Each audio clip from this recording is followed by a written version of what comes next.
আজকে দেখো বারান্দায় কাপড় চোপড়গুলো মেলা দিয়েছি, কারণ আজকে প্রচণ্ড রোদ। তারপর জানি না কখন আবার বৃষ্টি হয়ে যায়, কারণ বৃষ্টির তো ঠিক ঠিকানা নাই, হঠাৎ হঠাৎ বৃষ্টি চলে আসে। হাই এভরিওয়ান, আসসালামু আলাইকুম। It's me Faria friend, welcome back to my YouTube channel.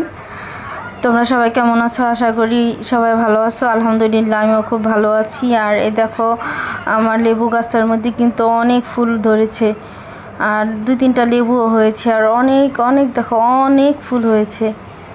এগুলাতে সব লেবু ধরবে। যাই হোক, তারপরে চলো কাপড় চোপড়গুলো আর কি শুকাতে থাক, আমি আবার রুমে যাই। মেয়েকে কিন্তু আমি আবার স্কুলে দিয়ে এসেছি। এসে দেখো বিছানার অবস্থা খুবই গুরুতর, খুবই খারাপ অবস্থা করে ফেলেছে আমার ছেলে। আর সেগুলো এখন একটু গুছিয়ে নিব। আর ময়লা কাপড় চোপড়গুলো আমি বালতিতে রেখে দিলাম। এগুলো আর কি ঘর দোয়ার গুছিয়ে তারপরে আমি কাপড় চোপড়গুলো আবার ধুয়ে নিব। আর দেখো, এই দেখো বিছানার কি অবস্থা করে। যাই হোক, চলো বিছানাটা ঝেড়ে নেই আর রুমটা ভালোভাবে একটু ক্লিন করে নিই, পরিষ্কার করে নিয়ে তারপর ছেলেকে একটু ঘুম পাড়াবো। ছেলেকে ঘুম পাড়িয়ে দিয়ে আমার বাকি কাজকর্মগুলো আমি সেরে নিব। আর তারপর আমার যেতে হবে আবার মেয়েকে স্কুল থেকে আনতে। চলো দেখতে থাকো, আমি রুমগুলো ভালোভাবে একটু ক্লিন করে নিই।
আর হ্যাঁ দেখো, ছেলে কিন্তু বসে বসে মোবাইলই দেখতেছে।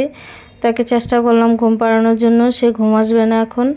আর এরই মধ্যে আমার মেয়ে কিন্তু আবার চলে এসেছে স্কুল থেকে। আজকে তাড়াতাড়ি ছুটি হয়ে গেছে, এর জন্য আর কি সে একাই চলে এসেছে। আর আর হ্যাঁ দেখো, এরই মধ্যে কিন্তু বৃষ্টি চলে এসেছিলো, আর বৃষ্টি এসে কাপড় চোপড়গুলো আবারও ভিজে গেছে, কারণ কাপড় চোপড়গুলো বৃষ্টি হওয়ার সময় আসলে আমি আনা হয়নি। আমি অন্যদিকে ছিলাম, অন্য রুমে ছিলাম আর কি, এই জন্য আর কি কাপড় চোপড়গুলো দেখো আবারও ভিজে গেছে। দেখো আবার ওয়েদারটা একটা পুরাই খারাপ হয়ে গেছে, এখন আবার রোদ নেই। যাই হোক, দেখো বিকালবেলা করে আবার চলে এসেছিলাম একটু বারান্দায়। আবারও কারেন্ট ছিল না। কারেন্টের কথা আর কী বলবো, কারেন্ট মুহূর্তে মুহূর্তে চলে যেতেছে। 10 মিনিট আধা ঘন্টার মতন থাকে, আবার 1-1.5 ঘন্টার জন্য চলে যায়।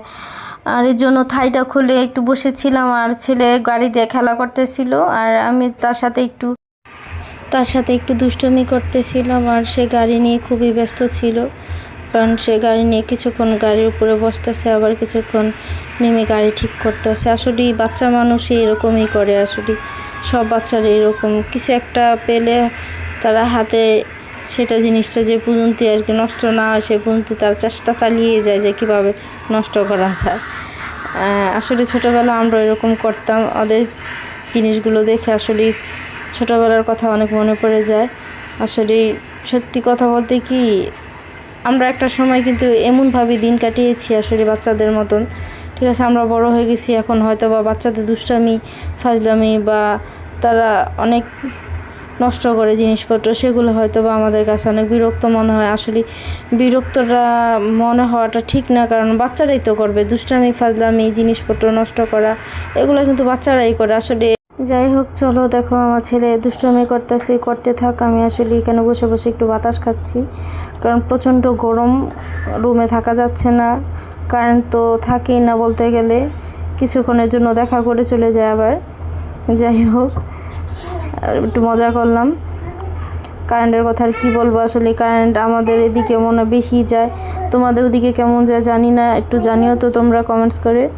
তোমাদের ওখানে কেমন কারেন্ট যায়। আর হ্যাঁ দেখো আজকে কিছু কাঁথা বের করেছিলাম, হ্যাঁ তোমরা দেখতে পারতেছো এগুলো কিসের কাঁথা বা কার কাঁথা সেটা বলতে পারো না? তোমরা কিভাবে বলবে বলো, আমি না বললে তো তোমরা জানবে না। আসলে এই কাঁথাগুলো হচ্ছে আমার মেয়ের ছোটোবেলার তার নকশি কাঁথা এগুলো তার দাদু তাকে সেলাই করে দিয়েছিল, আমি স্মৃতি হিসাবে এগুলো রেখে দিয়েছি। আসলে এগুলো কিন্তু আমার ব্যবহার করা হয়নি, একদিনও ব্যবহার করা হয়নি। কাঁথাগুলো আসলে রাখতে রাখতে কীভাবে যেন একটা হলুদ হলুদ দাগ হয়ে যাচ্ছে, এর জন্য বের করেছিলাম একটু ধুয়ে রোদে দেওয়ার জন্য। বৃষ্টির কারণে আর রোদে দেওয়া হয়নি, যেদিন অনেক রোদ উঠবে সেদিন চিন্তা ভাবনা করতেছি যে এটা ধুয়ে ভালোভাবে রোদে দিয়ে তারপর আবার ভাঁজ করে আলমারিতে রেখে দিব। আর হ্যাঁ দেখো মানে আমার শাশুড়ির হাতের কাজ মানে এত নিখুঁত, এত সুন্দর, সে এত সুন্দরভাবে কাঁথাগুলো সেলাই করছে। তোমরা যদি সামনে দেখতে তাহলে বুঝতে পারতে যে আসলে কাঁথাগুলো কতটা সুন্দর আর কি সুন্দর যে নিখুঁতভাবে সেলাই করছে। আর হ্যাঁ দেখো এই কাঁথাটাও কিন্তু অনেক সুন্দর। এই কাঁথাটা উনি নিজে হাতেই সেলাই করছেন, উনি আরও অনেক কাঁথায় সেলাই করে দিছে আর কি। সামনে যেগুলো ছিল এগুলো আমি বের করেছিলাম আর কি, একটু রোদে দেওয়ার জন্য বললামই তো। আর আর তারপর তোমাদের সাথে একটু শেয়ার করলাম কাঁথাগুলো। আসলে এই কাঁথাগুলো দেখে আসলে আমার আগের কথাগুলো মনে পড়ে গেল আর কি। আমার মেয়ের ছোটোবেলার তার শৈশবের কথাগুলো আমার খুব মনে পড়ে গেল। আসলে তার বয়স এখন 10 বছর হয়ে গেছে। এটা আজ থেকে 10 বছর আগের কাঁথাগুলো ছিল।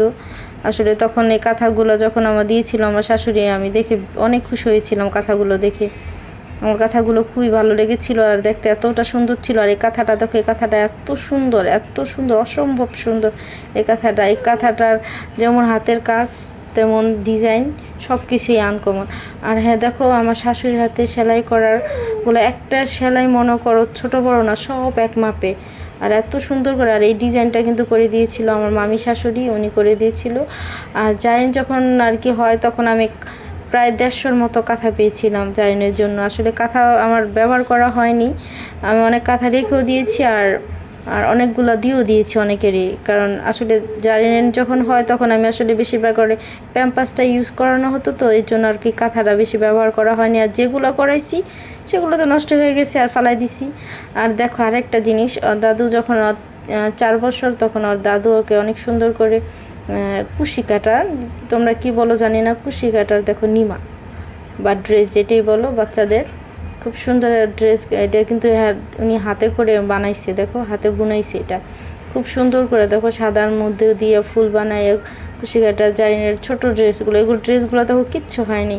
আমি যেভাবে বানাইছিল অনেক দিন পর্যন্ত পরছে, এখন বড় হয়ে গেছে কিন্তু এই জামাগুলো আমি স্মৃতি হিসাবে কাঁথাগুলো জামা এগুলো আমি রেখে দিয়েছি, যাতে জারিন এখন বড় হলে, জারিন অনেক বড় হয়ে গেছে মাশাআল্লাহ, 10 বছর হয়ে গেছে এখন। সে দেখে মাঝে মাঝে বলে যে আম্মু এটা আমার ছোটোবেলার জামা। আমি বলে হ্যাঁ তোমার ছোটোবেলার জামা এগুলা। আর দেখে যে সবুজের মধ্যে একটা করেছে, এটা অনেক সুন্দর, ঠিক আছে। আর ও যখন এই ড্রেসগুলো পরে বের হতো না তখন রাস্তায় অনেকে জিজ্ঞেস করতো তুমি এগুলো কোথা থেকে কিনে এনেছো। তখন আমি বলতাম আর কি এগুলো আসলে কিনে আনা হয়নি, এগুলো আমাদের হাতে বুনানো, ও দাদু ওকে তৈরি করে দিয়েছে। আর দেখো ড্রেসগুলো কিন্তু এত সুন্দর, জারিনকে পরলে অনেক সুন্দর লাগতো মাশাআল্লাহ। আর জিনিসটা এত সুন্দরভাবে অনেক অনেক হাতের কাজ অনেক অনেক সুন্দর আমার শাশুড়ি। আর দেখো তারপরে আরেকটা ড্রেস দেখাই তোমাদেরকে, ওই ড্রেসটা কিন্তু অনেক সুন্দর। সে ড্রেসটা হইতেছে হলো লালের মধ্যে, দেখো যে লাল কালারের মধ্যে পুঁতি দিয়ে করছে, এগুলো ছোট ছোট পুঁতি দিয়ে সুতার মধ্যে কীভাবে জানি করছে জিনিসটা। এই ড্রেসটা দেখো মানে পুঁতি দিয়ে এত সুন্দরভাবে করছে, জিনিসটা কিন্তু অনেক কঠিন আমার কাছে মনে হয়, কিন্তু হয়তো আমার শাশুড়ির কাছে অনেক সহজ, কিন্তু আমার কাছে দেখে মনে হয় কি জামাটা অনেক কঠিন। কিন্তু এই ড্রেসটা জানো না, সামনে দেখলে বুঝতে পারতো ড্রেসটা কিন্তু অনেক সুন্দর, মানে লাল কালার সুতার মধ্যে দিয়ে সেই পুঁতি দিয়ে অনেক সুন্দরভাবে করছে। আর ড্রেসটা জারিনকে পরালো মাশাআল্লাহ অনেক সুন্দর লাগতো, যখন ছোট ছিল অনেক কিউট। আর এই যে দেখো আসলে তার ছোট্ট 2টা জায়নামাজও আছে, আমি তোমাদের সাথে দেখাই। এটা আমার বড় বোনের হাজব্যান্ড, সে যখন হজ করতে গিয়েছিল তখন আমার মেয়ে আর কি হয়েছিল ছোট্ট, তখন 1-1.5 বছর, তখন আমার বোন জামাই আর কি, আমার দুলাভাই বলো বা আমার বোনের হাজব্যান্ড বলো, যাই বলো যে যেটা বলো, সে তাকে আর কি এটা দিয়েছিল আর কি, যে তুমি এটা দান তোমার মেয়েকে নামাজ পড়ায়ও, ঠিক আছে। ও নামাজও পড়তো ছোটোবেলায়।